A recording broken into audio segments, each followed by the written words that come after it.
ভান্ডার গেল, বংশটা ধ্বংস হলো, এমনকি নিজের জীবনটাও অকাঞ্চিত। আর ধর্মরাজ যুধিষ্ঠির বনবাসী, বনে বনে ঘুরে বেড়ায়, বনের ফলমূল খেয়ে দিন কাটায়। 5 ভাই একটা করে গ্রাম চেয়েছিল, মাত্র একটা করে গ্রাম, বেশি কিছু চাই।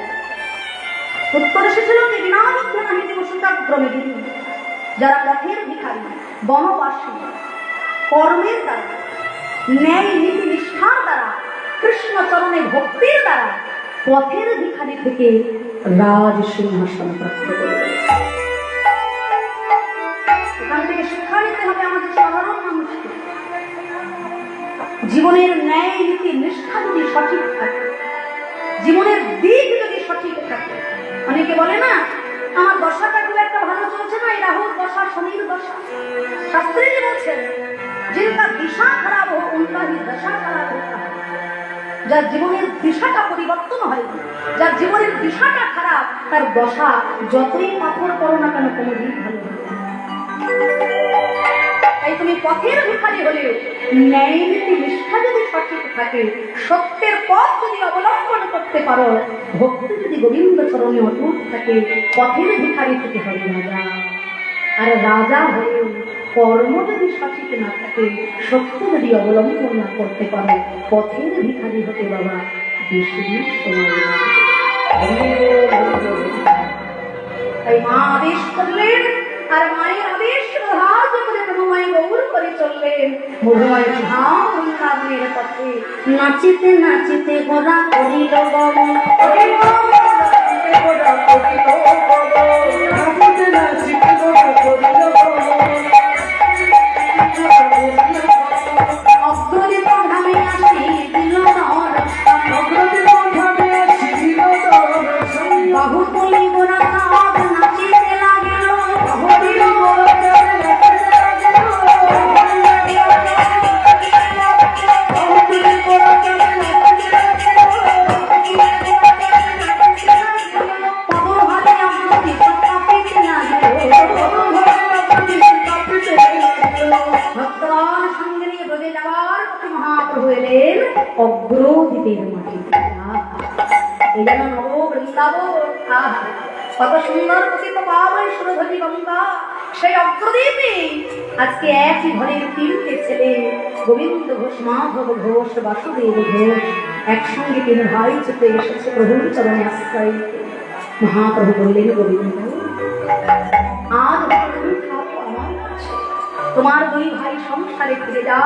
সংসারে ফিরে গিয়েও, সংসারী হয়েও তারা কৃষ্ণ সেবা করে জগতের জীবকে শেখায়। গোবিন্দ ঘোষ পেল গৌর সেবার অধিকার, কতই না আনন্দ তার। আহা গৌরাঙ্গ আমার ধর্ম করম, গৌরাঙ্গ আমার জাতি, গৌরাঙ্গ আমার ধর্ম করম, গৌরাঙ্গ আমার জাতি, গৌরাঙ্গ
বাইরে থেকে দর্শন করছেন গোবিন্দ ঘোষের অন্তরে ভক্তি, কিন্তু মনে মনে চিন্তা করছেন যে গোবিন্দ ঘোষকে দিয়ে আমি আমার সেবা করাতে চাই না। এ জগতে ভক্ত যদি সেবা করতে চায়, সেবা করবে আমার গোবিন্দ, আমার সেবা করতে চায়।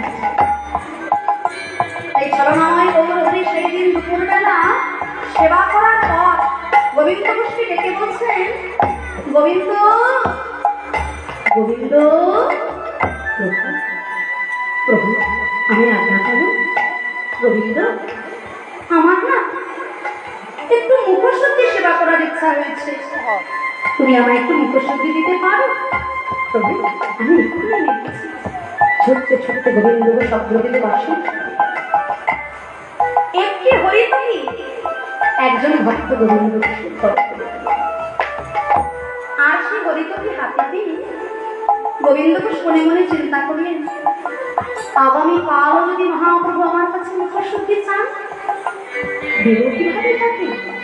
হ্যাঁ, আগামী কাল যদি এই হরিতকি আমি না পাই, সেই কথা চিন্তা করে অর্ধেকটা হরিতকি গোবিন্দ ঘোষ সঞ্চয় করে আর বাকি অর্ধেকটুকু মহাপ্রভুর সেবায় করলেন।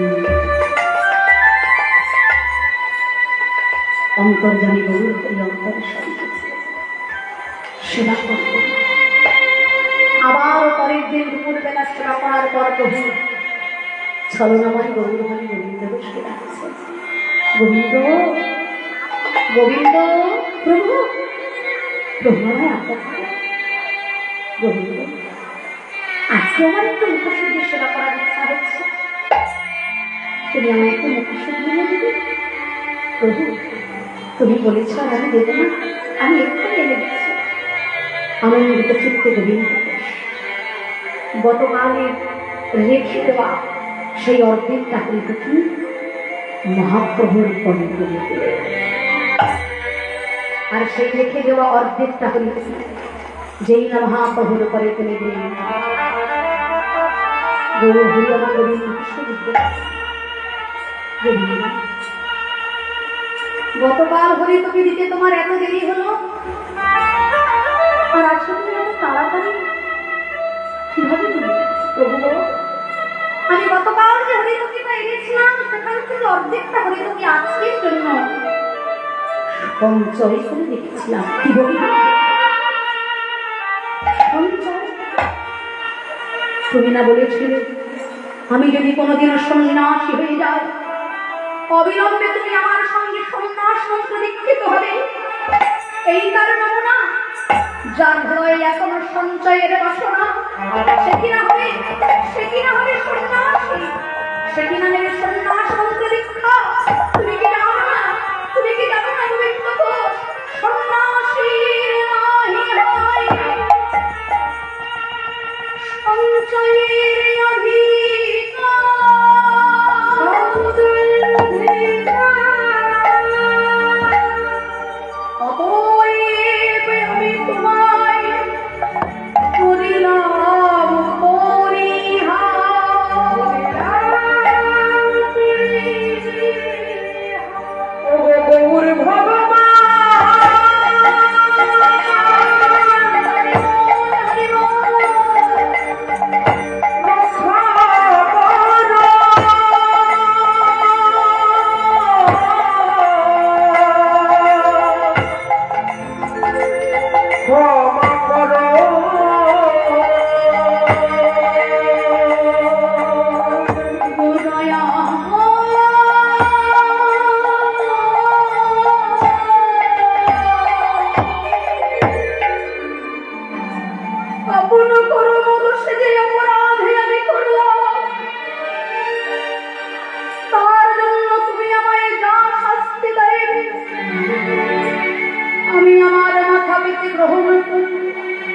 কিন্তু তোমার ওই নতুন রাঙা চরণে আমার আমায় আর যা শাস্তি দাও না কেন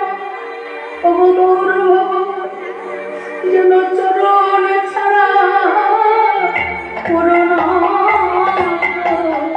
চরণ ছাড়া করোনা তোমার চরণ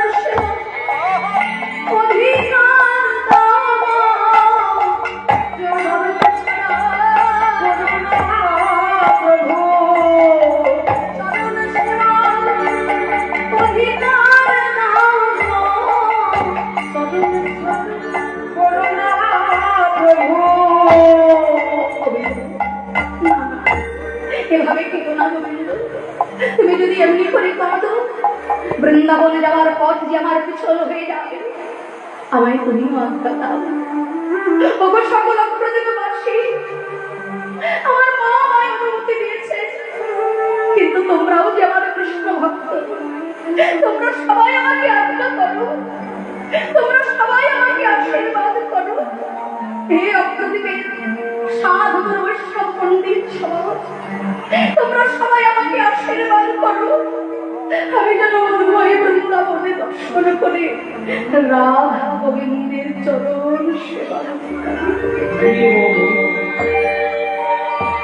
প্রভু চললেন মধুর বৃন্দাবন বাসায়। কিন্তু গোবিন্দ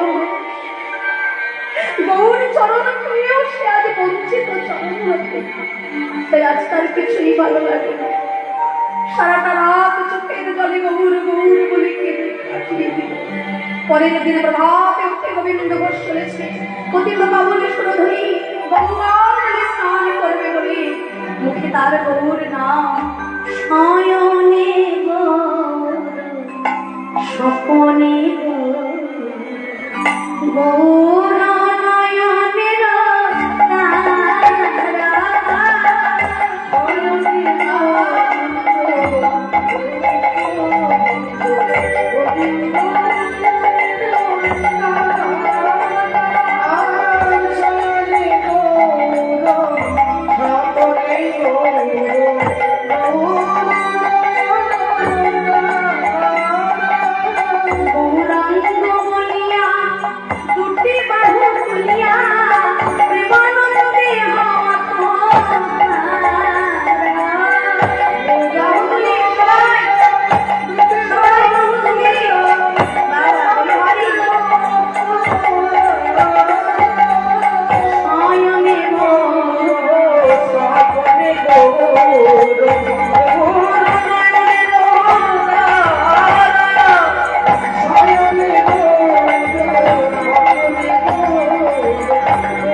বারে বারে গোবিন্দ ঘোষ কাঠটাকে সরিয়ে দিচ্ছে, কিন্তু ভাই যতবারই সরিয়ে দিচ্ছে ততবারই এই পোড়া কাঠ স্পর্শ করছে গোবিন্দ ঘোষের অঙ্গে।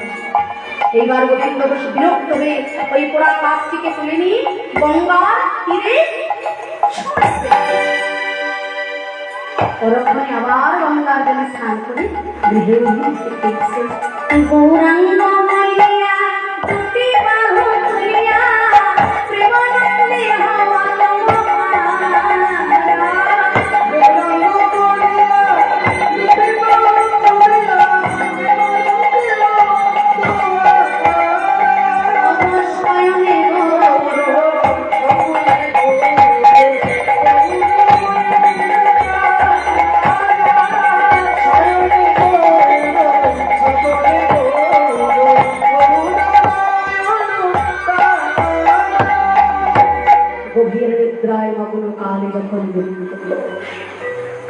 প্রেমের ঠাকুর পূর্ণ ব্রহ্ম স্বয়ং ভগবান নদিয়ার চাঁদ গৌরাঙ্গ স্বপ্নের মাধ্যমে গোবিন্দ ঘোষকে আদেশ করলেন, হে গোবিন্দ, আগামী প্রত্যুষে উঠে যে পোড়া কাঠ তুমি ফেলে দিয়েছিলে সুরধনী গঙ্গা, ওই পোড়া কাঠ অতীব যত্ন সহকারে তুমি তোমার ভজন তুমি নেমে রেখে দাও।